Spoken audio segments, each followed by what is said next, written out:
Christmas Eve of 2014. While families adorned their trees and children dreamed of presents, Shamina Imam, 34 years old, was preparing for what she believed would be the dawn of her new life. After 2 years of a clandestine relationship, her paramour had finally promised to abandon his current girlfriend so they could unite. She reserved a romantic hotel suite in Birmingham, procured a bottle of Bellini, and selected delicacies to commemorate. Little did she know she was journeying towards her own demise, orchestrated by the man who professed his love. Before we proceed with this haunting narrative, if you haven't subscribed to the channel yet, press the subscribe button and activate the notification bell. This account contains twists you won't fathom, so remain until the conclusion to discover how justice ultimately prevailed over these perpetrators. Now, let us delve deeper into our victim's story. Sameena Imam was merely 34 when her existence was violently terminated on Christmas Eve of 2014. A distinguished manager at Costco in Coventry, she was renowned for her remarkable intellect and a radiant smile that illuminated any space. To her family, she embodied the role of steadfast counselor. To her companions, the quintessential confidant. To her colleagues, the epitome of leadership. For 2 years, she sustained a concealed relationship with a colleague, David Cooper, not through choice, but through necessity. Corporate regulations prohibited romantic entanglements between management personnel. Christmas of 2014 was meant to transform everything. Her lover had sworn to depart from his current partner, and Sameena meticulously orchestrated every detail of what should have marked the commencement of her new chapter. A luxurious hotel chamber in Birmingham, a carefully selected bottle of Bellini, and exquisite refreshments. What remained hidden from her understanding was that her presumed soulmate harbored alternate designs. The individual who promised a shared future was, in reality, orchestrating her elimination. On the eve of what should have heralded the beginning of her felicity, Sameena encountered her tragic finale, leaving an unfathomable void and a cautionary tale about the deceptive nature of appearances. David Cooper resided in Leicester in an ostensibly ordinary residence that concealed sinister secrets which would only emerge following Sameena's demise. Within his garden shed, a placard revealed his genuine nature. "Cease irritating me. I'm running short on locations to conceal the corpses." What presented itself as distasteful humor would acquire a substantially more ominous significance. In the weeks preceding Christmas of 2014, David commenced methodically preparing what he envisioned as the perfect homicide. Utilizing eBay, the digital marketplace, he acquired a 200-milliliter vessel of chloroform, a transaction that raises significant concerns regarding the accessibility of potentially lethal substances via internet commerce. The substance was delivered to his residence without arousing suspicion, masquerading as yet another mundane parcel. The parcel of land in David's possession, an inconspicuous property mere minutes from his domicile, would become instrumental in his malevolent scheme. To neighboring residents, it appeared as merely another typical allotment, those modest plots that British citizens commonly utilize for horticultural pursuits. For David, it would serve as the ideal location to obscure his atrocity. David Cooper's calculating nature manifested in the minutest details. During his conversations with his brother Roger regarding their scheme, they employed codes inspired by Star Wars to discuss the impending murder. Vader and Death Star weren't merely references to a popular film. They represented codes for a meticulously arranged homicide plot. The selection of this peculiar coding system revealed not only their premeditation but also a disturbing childishness concerning the crime they intended to perpetrate. The initial assassination attempt occurred on December 13th, during the Costco Christmas celebration. David waited in the darkened hotel parking area where the festivities were taking place, prepared to abduct Sameena. The plan only failed because she arrived via taxi and was deposited directly at the illuminated hotel entrance. What should have been an evening of workplace celebration nearly became her final living moment. Within his residence, David maintained a military ammunition container in his kitchen, a remnant from his army service that would acquire a far more sinister purpose. Inside, he stored the chloroform intended for Sameena. The casual manner in which he kept these lethal items among ordinary household implements demonstrated his capacity to normalize the horror he was planning. David's behavior in the days preceding the crime revealed a disturbing duality. During daylight hours, he maintained his routine, interacting with neighbors and living an apparently ordinary existence. By night, he meticulously planned every aspect of the murder with his brother, discussing methods of killing, evidence concealment, and alibi creation.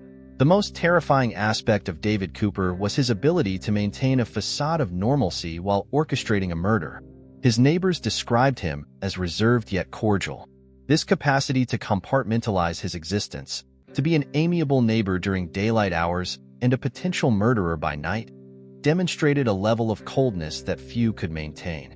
On Christmas Eve, David prepared his residence for the crime. He sanitized specific areas, arranged the materials he would employ, and awaited his victim's arrival. The fact that he selected Christmas Eve, a moment of celebration and family unity, to perpetrate the crime adds an additional layer of perversity to his actions. The messages exchanged between the siblings in the days prior to the crime revealed not only their premeditation but also a disturbing absence of remorse or hesitation. They discussed the murder of an innocent woman with the same casualness one might plan a casual encounter. This lack of empathy, combined with their meticulous attention to detail, made David Cooper a particularly dangerous type of predator, one capable of rationalizing and justifying his most heinous actions. On the afternoon of December 24, 2014, following the workday at Costco, Roger and Sameena departed toward what she believed would be the beginning of her new life. The journey to Leicester was peaceful. Sameena made calls to family, cheerfully discussing her plans for the coming days. Roger convinced Sameena to make a stop at his brother's house before proceeding to Birmingham. To her, this invitation seemed like confirmation that her relationship would finally become public. It was approximately 1700 hours when they arrived at David Cooper's residence. What followed was a sequence of meticulously planned events. The moment Sameena crossed the threshold, the charade concluded. The brothers, who had rehearsed each movement, acted in perfect synchronization. Roger, the man in whom she placed complete trust, revealed his true nature. Forensic evidence would later reveal signs of an intense though brief struggle. Sameena, despite being clearly disadvantaged, fought for her life until the final moment. The subsequent minutes transformed an ordinary house in Leicester into the scene of a brutal crime. Within less than 2 hours, the brothers went their separate ways. Roger returned to his normal life, as if that night had been just another ordinary day. David remained to execute the next phase of their plan. The efficiency with which they proceeded demonstrated that every minute had been precisely timed. What made this crime particularly disturbing was the brothers' ability to maintain an appearance of normalcy immediately after the act. While a family began their desperate search, the Cooper brothers participated in Christmas celebrations, exchanged gifts, and maintained smiles on their faces, as if they hadn't just destroyed a life. Technology became the Cooper brothers' greatest adversary. The first fatal error came through Sameena's phone. Roger, in a disastrous attempt to create an alibi, used the victim's mobile to send a message to his own number, simulating an argument. The message stated she was going to a place where she would be truly cared for, an amateur mistake that directly connected him to the crime. After all, why would a killer send a message to himself? The telephone coordinates revealed even more. On the day of the disappearance, Sameena's and Roger's mobile phones followed exactly the same trajectory, from the center to Leicester and then returning. The police quickly discovered that Sameena had no connection to Leicester, except for it being the city where David Cooper resided. This movement pattern completely contradicted Roger's story about leaving Sameena in a parking lot after an argument. On Christmas morning, Roger sent a message wishing Merry Christmas to Sameena's phone, an obvious attempt to appear unaware of her fate. The telephone carriers provided police with a detailed map of Sameena's final movements. Her location data abruptly ceased at David Cooper's house in Leicester, never again registering any activity. David Cooper's online purchase history incriminated him further. Through eBay, he acquired a 200-milliliter bottle of chloroform, a traceable purchase that raised serious suspicions. The police managed to recover the entire transaction history, including delivery address and payment details. The communications between the siblings in the days preceding the crime were particularly disturbing. Employing Star Wars references as code, they discussed the murder's particulars. Vader and Death Star appeared frequently in their exchanges, a juvenile attempt to disguise their genuine intentions that ultimately became additional evidence against them. Samina's credit card provided the final trace of her existence. The purchase of Bellini and delicacies at M&S was recorded at 16:30 hours on Christmas Eve. The Birmingham hotel reservation, made weeks prior, also left a digital footprint proving her intentions for that evening, a romantic rendezvous that would never materialize. Roger's very attempt to establish a digital alibi backfired spectacularly. His account of an argument and abrupt separation crumbled when confronted with digital evidence. Cell towers demonstrated that both phones remained together throughout the journey to Leicester, contradicting his version of events.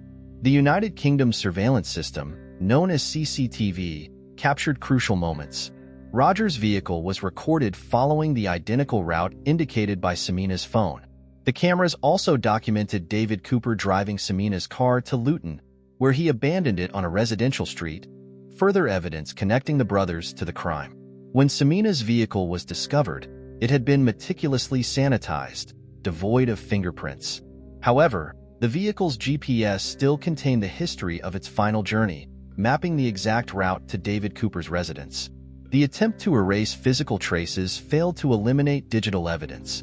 Investigators discovered Roger had searched online for how to permanently delete messages and how to clean DNA traces, searches that were recovered even after his attempt to delete his browser history.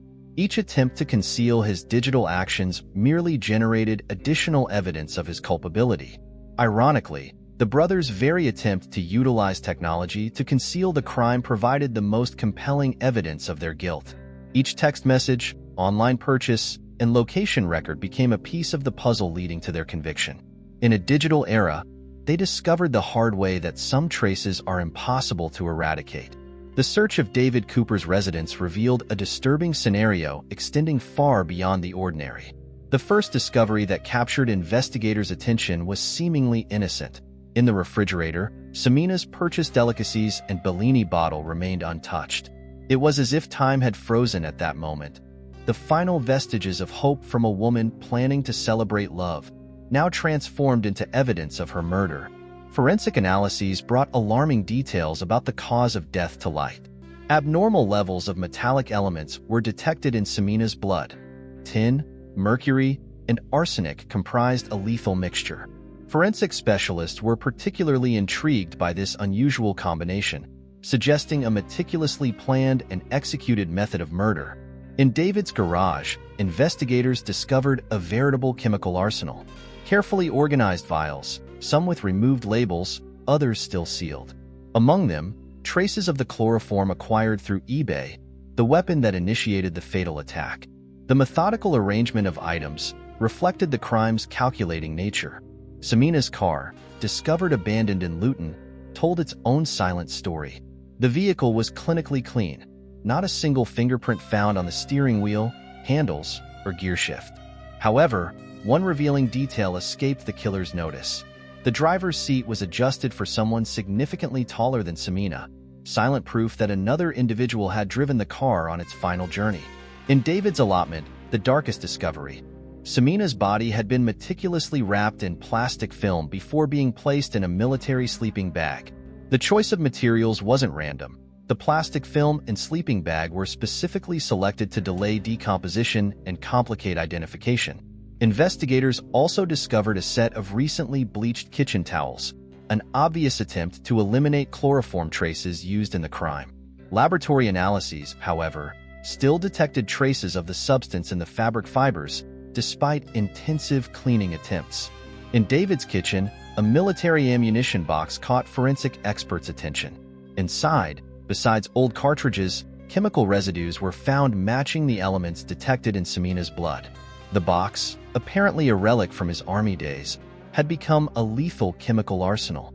The crime scene examination revealed signs of struggle on the living room sofa. Fabric fibers were misaligned in a manner indicating someone had been restrained there. Microscopic blood stains, imperceptible to the naked eye, were detected with luminol, telling the silent story of Samina's final moments.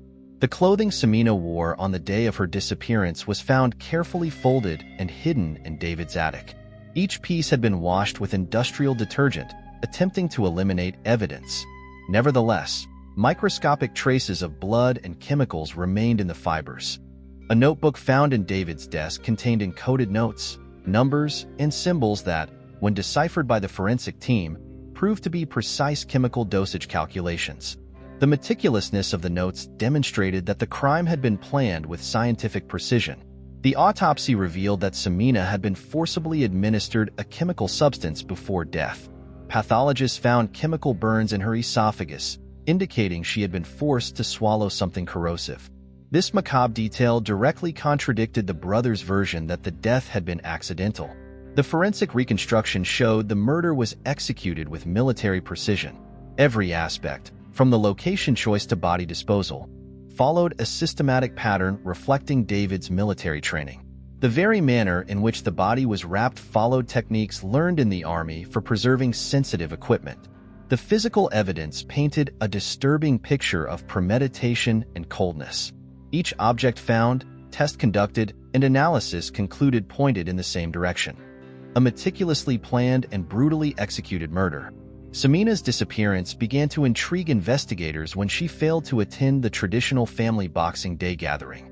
For such a close-knit family, where traditions were sacred, her absence sounded the first alarm.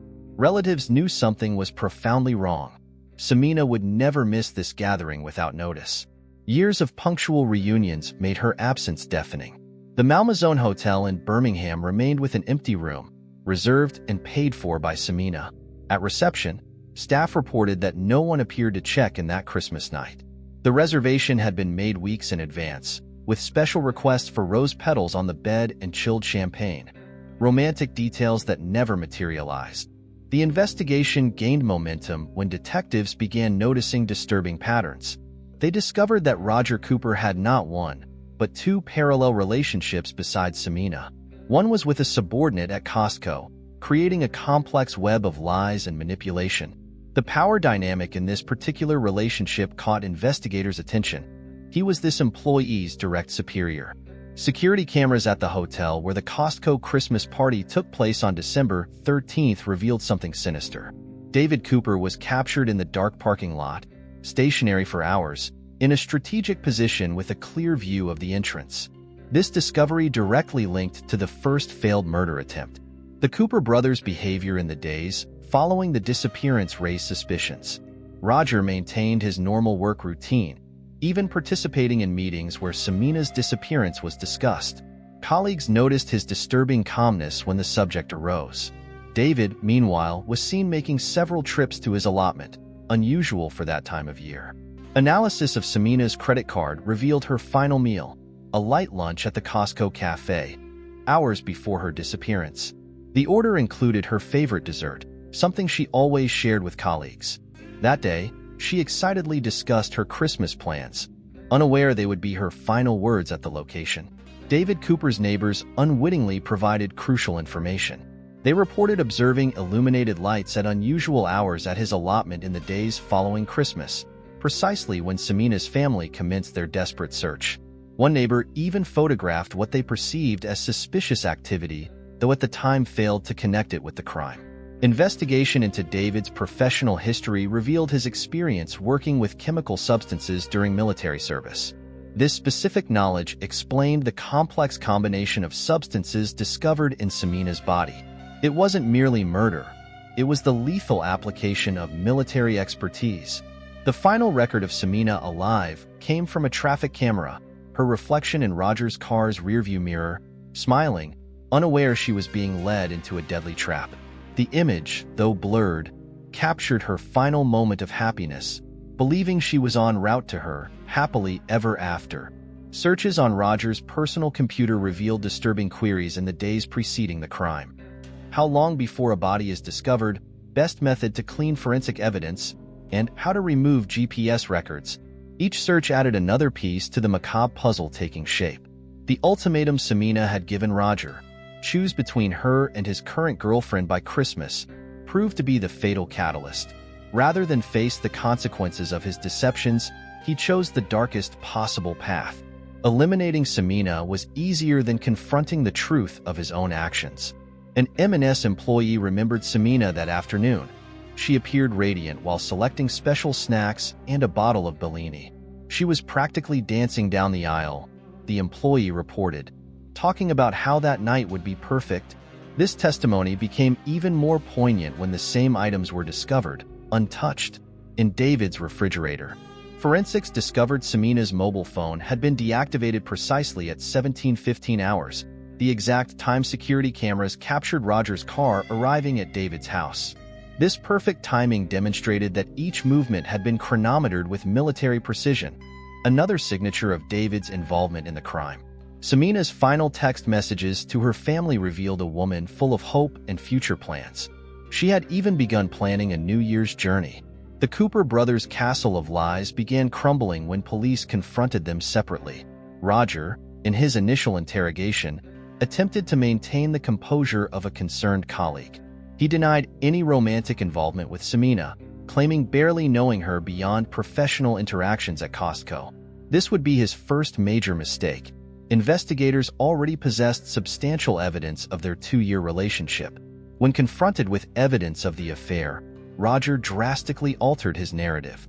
Now acknowledging the relationship, he constructed a new story, claiming Sameena had become obsessive and they had an heated argument on Christmas Eve. According to him, she had voluntarily exited the vehicle during an argument. Detectives noticed how his body language shifted with each version of events. David Cooper, meanwhile, presented an even more fantastical account. He claimed Sameena had appeared unexpectedly at his house, furious and searching for Roger. In his version, he merely attempted to calm her using chloroform, an explanation investigators found absurd. After all, who keeps chloroform at home to calm visitors? The investigation revealed a disturbing aspect of the brothers' dynamic. David, the elder brother, demonstrated an almost pathological loyalty to Roger. Investigators discovered this wasn't the first time David had solved problems for his younger brother. Ancient records showed numerous incidents where David had intervened in Roger's complicated situations. The brothers' behavior during trial caught the court's attention. While Roger maintained a cold, calculating demeanor, David frequently displayed signs of nervousness. At a crucial moment, when chloroform evidence was presented, David began sweating profusely and repeatedly requesting water, a reaction not unnoticed by the jury. The brothers' contradictory accounts proved their downfall. Roger insisted he knew nothing of his brother's plans, while David claimed everything had been a terrible accident. However, evidence showed a meticulously architected plan. The Star Wars coded messages, premeditated purchases, location choice. Everything pointed to a carefully planned murder. A particularly revealing moment occurred when the prosecutor presented Roger's internet searches. In the days before the crime, he had researched how long a body takes to decompose in different soils and how to remove DNA from tissues. These searches completely contradicted his claim of innocence.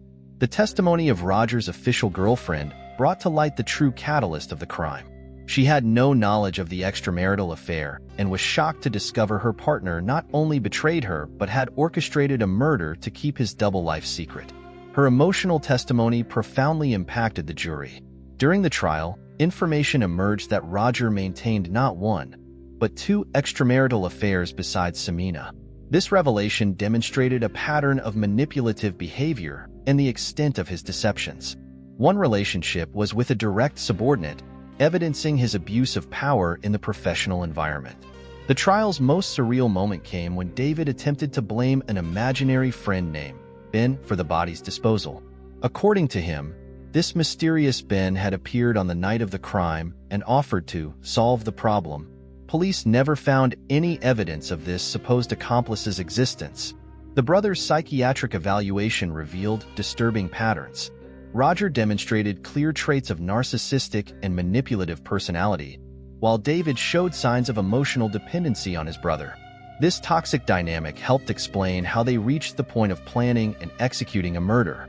The guilty verdict surprised no one who followed the case. The 30-year prison sentence for each reflected not only the crime's gravity, but also the premeditation and cruelty with which it was executed. The judge especially emphasized the choice of Christmas Eve for the crime, considering it a particular aggravating factor. If this story impacted you as much as it impacted me, leave your like and share your impressions in the comments. If you're not yet subscribed to the channel, subscribe and activate the bell to not miss any true crime story. See you in the next case.